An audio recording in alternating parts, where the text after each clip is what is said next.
একটি উদাহরণ হয়ে থাকবে।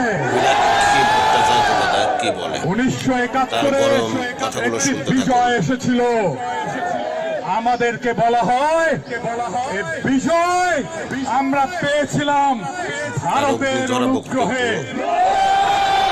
2024-এর বিজয় কোন বিদেশি শক্তির অনুগ্রহে নয়।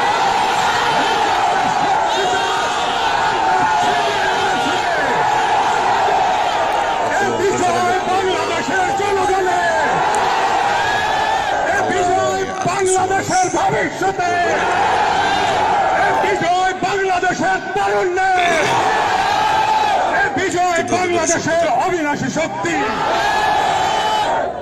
আজ এই বিজয়ের মুহূর্তে সবাইকে বলে দিতে চাই, পৃথিবীকে বলে দিতে চাই,